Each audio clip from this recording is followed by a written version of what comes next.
You know the vibes. Welcome back to another episode of the Hoop Genius podcast, brought to you by NBA 2K24. Myself, Mamunzi, alongside me as always, the three-time NBA champion, Mr. BJ Armstrong. How you doing, brother?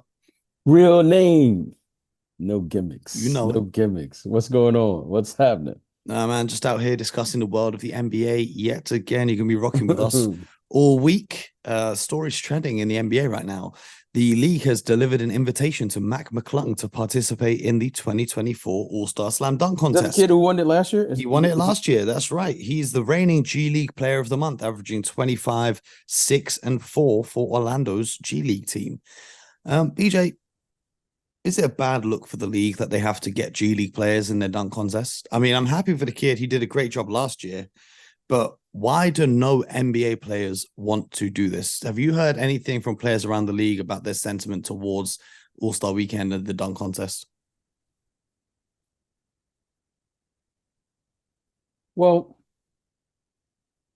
somehow, this view, or at least this is what I've heard from players who had an opportunity to participate, is what do they get out of participating in the dunk contest? Meaning, it's by them not being in it, it's the mystique and what if. But once you get in and you lose, then suddenly I guess it's open to criticism. That's how it's been described to me. Now, I don't happen to see it that way, but that's the perception or perceived from the players who get asked to participate in this. So, for instance, and then I'm saying and he's one of the players, but Zion, for instance, like if he doesn't win, he opens himself to more criticism by not winning the event. Yeah. Okay. So at least that's the perception or how it's been explained to me. I don't know how to change it with this generation, however, but that seems to be the thought and how it's taken by current players. And I don't know if it's right or wrong, but at least that's how they are beginning to think about it. Well, the winner of the dunk contest last year received $100,000. Second place was 50,000, and then third and fourth place received 20,000. Do you think increasing the prize money, for example, we saw with the in-season tournament that $500,000 was more of an incentive for players to play that? Do you think that if they offered $500,000 or $1 million or whatever it might be for the winner of the dunk contest, that might change the players' opinions? Well, I don't know if it changes, but what I do know is certainly you had to think about it. I mean, you start putting, those type of numbers, on the prize money, you certainly have to think about it. But, more, I just think it's lost it's, at one time, that was one of the highlights, especially for Saturday night, is the dunk contest. I mean, that was kind of the main attraction for everyone to, let's see the dunk contest. And for whatever reason, Mo, it hasn't been. I've always enjoyed the dunk contest. However, this generation doesn't seem to enjoy it. It seems to be we do enjoy it they're because annoyed by it. we saw, in my opinion, the best dunk contest ever, 2016. Oh, Zach gosh. LaVine Why does your and generation always see the best ever? You guys are are you like telling me that Zach LaVine versus Aaron Gordon wasn't the best dunk contest you've ever watched? No, it wasn't the What was best. the best one then? Well, every year there's an opportunity to, like say, this is one of the all-time best, for instance, I saw the Jordan Dominique, like you talking like Julius Irvin, for instance. Well, you're talking about people like you're talking some of the all-time greatest, I'm not like talking about the studs. individual players. I'm talking about Aaron Gordon and Zach LaVine were going dunk for dunk in a contest where Okay, you could barely even distinguish a winner. okay, that again, until you've seen them all and the ABA and all of those guys, you guys got a lot of work to do before you can say ever. You guys got to go back in time and look I, at all of the. I You hear guys what got. you're saying. I hear what you're Just saying, but saying, what? But my before you, point I don't know was what the whether or greatest not is. you think it's the very best ever, it was one of the best ever, and that can't be disputed, right? What I will say is, do I think it was competitive? Absolutely. That's all I just like Okay, competition. so but that was the point. Is you were saying this generation doesn't care, but that wasn't that long ago. For me, the dunk contest was ruined by one man and one man only, and he goes by the name of Dwayne Wade. Because it Why did seems he that ruin it? Why did because he it ruin seems it? that after that year, that was All-Star Weekend in Chicago, right? Where Aaron Gordon was robbed of a dunk contest, so that Dwayne Wade's franchise of the Miami Heat could have the winner, Derrick Jones Jr. It seems after that, players really just said, well, even if I do have the best dunks, I won't win anyway because of how it's judged. And that's when it really dropped off, in my opinion. In my opinion, it should be a public vote for the winner. Like social media is there. You can do that for a super quick poll on who you think has won. And within 5 minutes, you'll have your winner, right? I think that is the best way to do it. I think you need to raise the prize money. And then I think you'll see players going back to it again. If they know it's going to be judged fairly, and you're not going to have players who clearly won but end up not winning, that's the problem for me. And that's my Yeah, proposition. I mean, I remember the Aaron Gordon. I thought it was very competitive. I just like to see people compete, and to me, that's what it's all about. But Mm. that's just me. When you are judging dunks, it's a subjective thing. So from that standpoint, I think it's like you can see an amazing dunk and someone can see a 49, someone can see a 48, and another person can see a 50. If you give it to the fans, then now it becomes a popularity contest where, you might just want to vote for a guy, and you're not even in the building. But I then mean, for crying out loud. even if it is a popularity contest, that would surely draw bigger name players to doing the contest and therefore making it a bigger spectacle. Okay. But to the people, in fairness to the people participating, okay, we've said for whatever reason they don't want to participate. If you have a system in which everyone feels, that it's, there's a way to judge this thing, or I don't know how you can judge it other than a subjective thing. That's what, it's like, that's the whole thing about prize fighting. Like you come away all the time with saying, how did that person win or how did that person lose based on the scorecard, which is a subjective thing. Mm-hmm. I think that is probably the most disappointing thing because it's not like, okay, whoever scores the most points wins the game. There isn't a objective way to score this, which that's probably very frustrating. I could see that's probably very frustrating. However, however, there is a huge entertainment value and there's a competitive value which people celebrate. And anytime you get a massive entertainment value, like we saw with the Zach LaVine and Aaron Gordon, I thought it was incredibly entertaining and it was very competitive. However, somebody had to win and somebody had to lose, which I could see the level of frustration to the person who lost. I can see it. I'm not Yeah. saying I don't. I'm But not saying that one was so good that Aaron Gordon said, all right, cool, I'm gonna come back and do this again. okay. And then when it happened again, what did he do? He said, I'm doing this again because Okay, there clearly you he go. was So that's meant to just be the winner of that one. And okay. there was a certain judge who didn't let that happen. Okay, whatever. I'm not blaming. I'm just saying. All I'm saying is this: when you are looking at things like this, and you are a competitive person, and you compete, and for whatever reason you don't think the whatever the system is,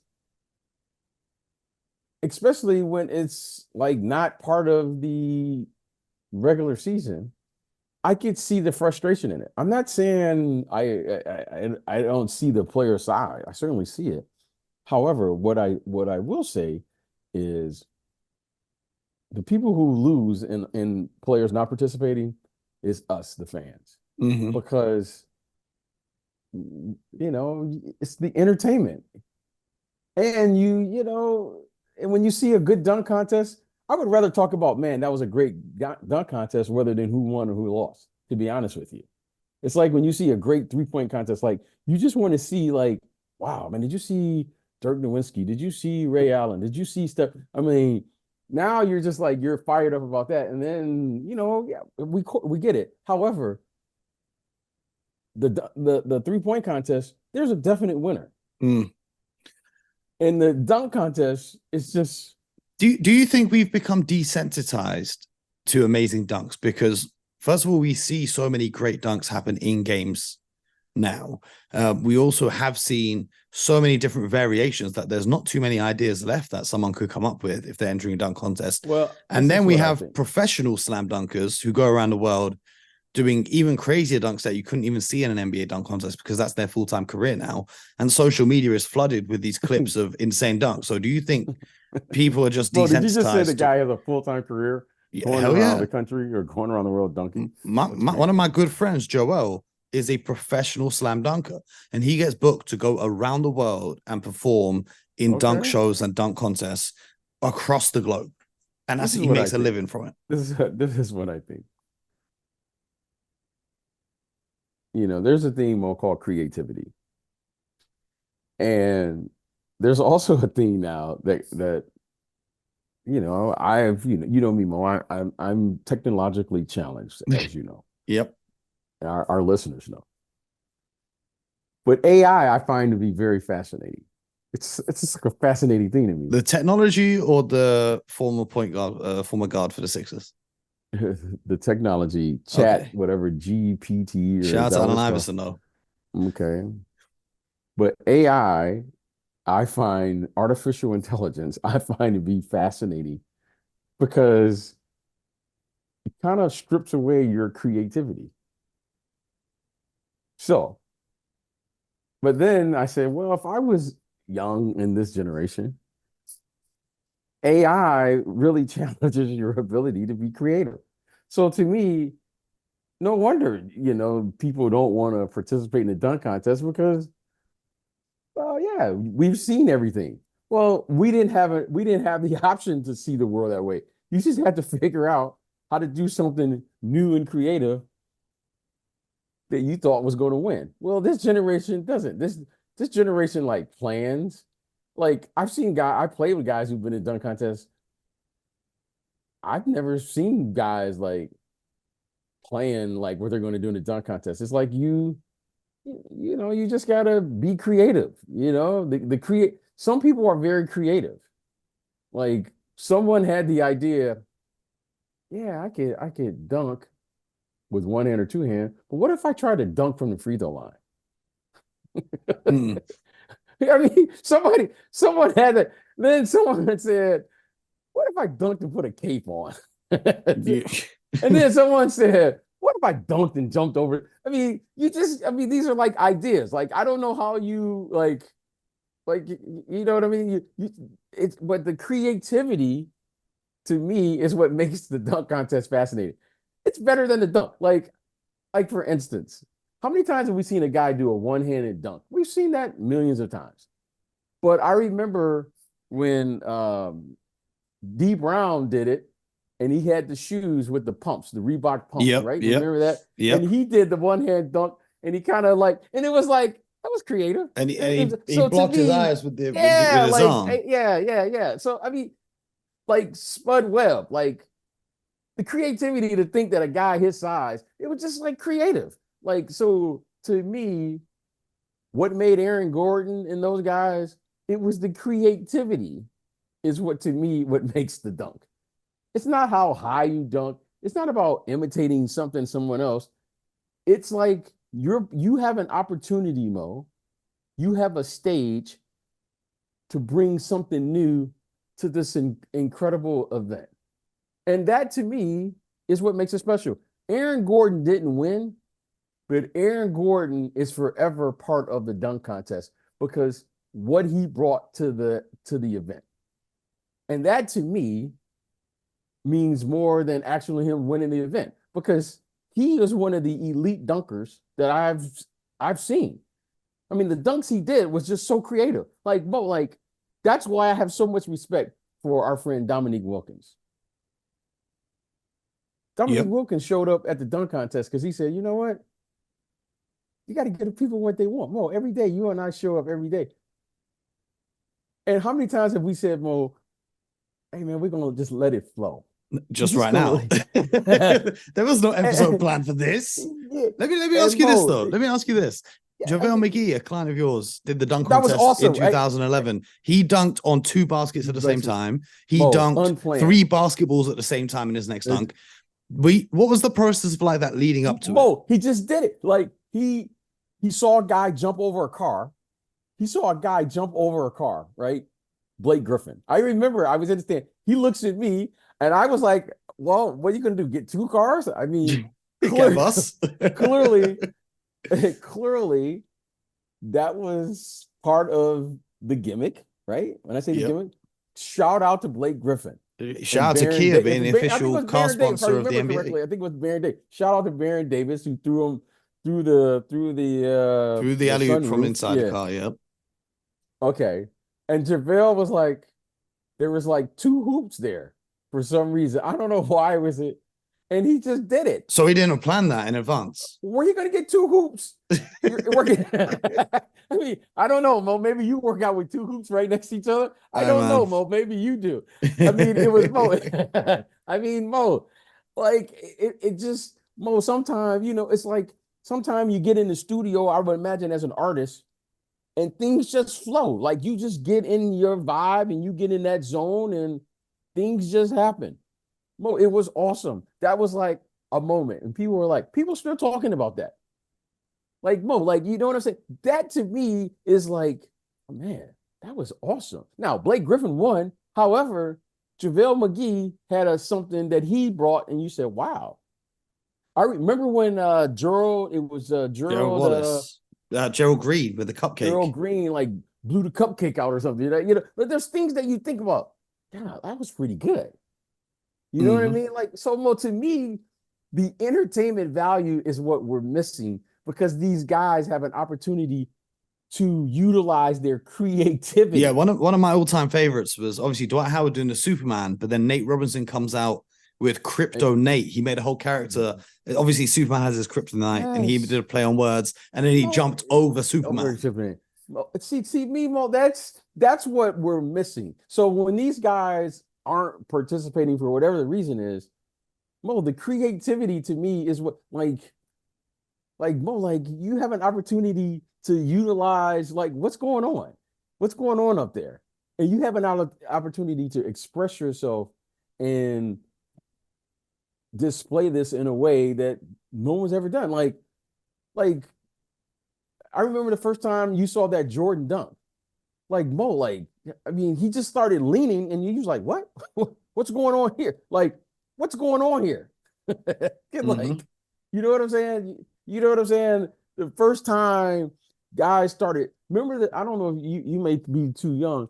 The first time Isaiah Ryder like took it between his legs and dunked it. He was playing for Minnesota at the time. He was like, "Oh wow!"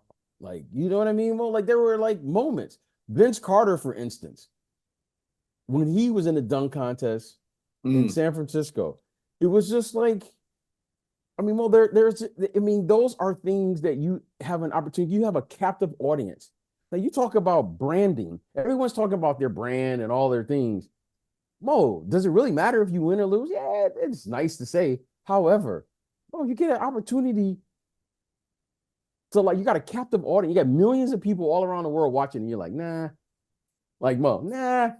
But then everyone wants to be a brand. Everyone wants to be, to be content creator and all these things. And then you have this opportunity and you're like, nah. Hey Mo, nah, I don't want it. It's just like, it's like, what? like Mo, we got a chance to be in front of 10 million people and we're like, nah, we don't want to do that. What if we come in second place? I mean, Mo, it doesn't even, it's like you like man, you don't even know what comes out of things like this. Right? You know what I'm saying? And That's what I see. You have these platforms, you have this marketing machine, and you're like, I'm good. Hey Mo, I'm good. Yep. I'm not doing that. So hopefully, we'll get back to the entertainment value of what this is, Mo, the creativity of what this is all about. And yeah, it's nice to win. Don't get me wrong. However, I just want to be entertained. It's Saturday night. Mo, Yep. it's Saturday night All-Star Saturday night. at All-Star Saturday night, and no one wants to entertain. So I don't know. I don't know if AI has set in on All-Star weekend. It's just artificial now. Or are you still gonna allow human beings to be creative? Because that's what we want to see. Mo, that's what we want to see. You know what I want to see, Mo, in the three-point contest? I want to see one of the guys shoot it with their offhand In the 3-point in the contest. three-point contest. That's Man, what I want to see. if Mo, only Larry Mo, Bird was still playing, huh? Mo. That's what Mo. I just want to see a guy shoot it, and then shoot it and make a three with his offhand. Mo, I just want to see. Like, I just want to be creative. Like we all can. We still have that when Larry Bird shot it and he held his finger up. No, that's part of our creativity. Like he put his spin on it. Everybody puts their spin on something. You know what I mean? And it's like that's what makes it great. That's what makes it fun. I don't know. I don't take myself serious enough to really. Yeah, you do your best, but at the same time, man, you're there to. That's what makes this business incredible. Yeah, you want to Well, compete. However, you want to entertain as well. I just asked ChatGPT to give me an idea for a dunk to do in the NBA Slam Dunk contest that has never been done before. Oh So wow. AI has come up with this: the reverse gravity dunk. In this dunk, the player starts by bouncing the basketball high off the backboard. As the ball reaches its peak and begins to descend, the player executes a front flip in midair, catching the ball with one hand and slamming it into the hoop with a reverse dunk. This dunk would combine incredible athleticism, timing, and creativity, creating a visually stunning and never seen before spectacle in the NBA Slam Dunk contest. So if AI is taking over, we're going to see someone do a front flip in midair while catching an alley-oop. I don't know if that's humanly possible, but they'll probably make a robot that can do that soon. Anyway, around the NBA, our friend Sam Amick of The Athletic has dropped some trade rumors. Number one, Lauri Markkanen says he does not want to be traded. Lauri Markkanen said, I just want to emphasize that I really believe in what we're building here with the Utah Jazz. He's hoping that no team comes Utah's way with a Godfather offer that leads to him being relocated. That's a huge win for a small market team and really pays credit to what they're building over there with the Jazz in Utah. Do you think that teams are going to be trying to steal Lauri from the Utah Jazz, or will he get his wish of being able to stay there? I love what Danny Ainge is doing. I mean, you know, to all of the young executives and wannabe executives, Danny Ainge has found a way to. He always keeps his name, his team, and his players always in this circle. You've heard me say this, Mo, our listeners. If you don't hear your name in a trade rumor, that probably means you're going to be out of the league. Suddenly now, Lauri Markkanen's name has come up in the trade rumors. Now, I think this is great for Lauri Markkanen. Why? Because one, you always, as an executive, you want to see how other people view your player because a lot of times, Mo, you fall in love with your own players and you overvalue your players. Two, they're not winning, Mo, by the way. Nope. Okay? Nope. Hey, Mo, but A lot they're of not stars will be winning. trying to get a first class ticket out of there. Okay. They're not winning. Three, it allows you to assess all of the ways to improve your team, right? The draft is obviously one. The trade deadline, which we'll be talking here shortly, and you will be leading the charge on all of the rumors. Okay. Okay. You have free agency, and then players prove from within. The one thing, Mo, you can't undervalue with a player is the following: is you always want to see what your players are worth. And you know what I love about what it is Danny Ainge in these trade rumors has made it clear we want 5 first-round picks or so. Yep, just like you got for Rudy Gobert. So in this trade rumor, he's letting Lauri Markkanen know how we value you here as a superstar. And if you can't give us that, then there's no reason to even call me. Mm-hmm. So he's giving the media food for thought. Now everyone's talking about it. He's valued Lauri Markkanen and said, if you're not giving us what a super max player looks like, don't call us. And he's letting his team know who's the superstar of this current roster. Mm-hmm. And Mo, I love that. Why? Because Mo, as you're getting your pieces in place, it allows you to let everybody know, like, oh wow, Danny, oh this guy. I mean, what he did for Rudy Gobert, and now the fan base is like, well, look, we love you, Lauri. Mm-hmm. Lauri comes out and says, hey man, I became an all-star here. I want to be here. And you never undervalue when a player wants to be there.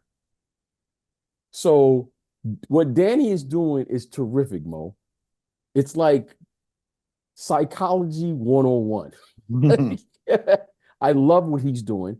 Now he's established who is the lead player on his roster. He's already established he's getting the mega max. Mm-hmm. And if you want him, you better give us what we've determined what's a max player is worth. Phenomenal, Mo, because no matter how this turns out for Lauri Markkanen, he's going to get paid. Mm-hmm. Okay. And as you say, secure the bag. Well, always. The bag has just been secured. Yep. Okay. So now Danny, in his brilliance, every team is going to always, Mo, call about, well, hey, Danny, what's going on?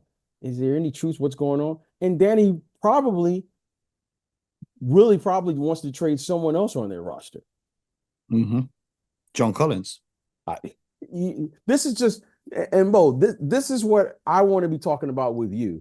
And when you start using these tricks, and you're going to see if someone falls for this trick. Lauri Markkanen became an all-star there.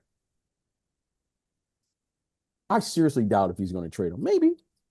I mean, maybe someone gives him. But if someone does come in with 5 first-round picks, then you never know. Like, I mean, OKC have got $1 million, so maybe.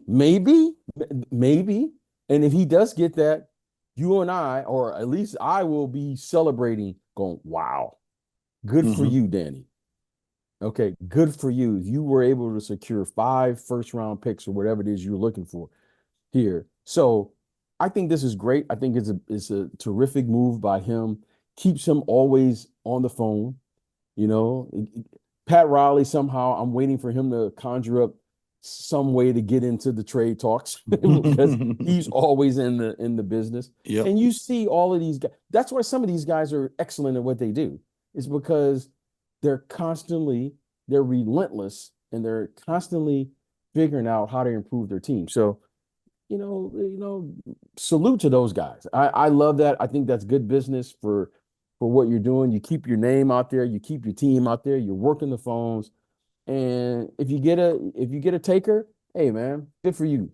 But either way, it's good to be Lauri Markkanen right now. Absolutely. Absolutely. I mean, there's also rumors here about the 76ers and the Sacramento Kings, and we'll dive into them later this week. So make sure you guys are subscribed across YouTube, Spotify, Apple, wherever you get your podcasts from. BJ, appreciate you as always. We'll be back for more tomorrow. Make sure you guys lock in. And in the meantime, get buckets.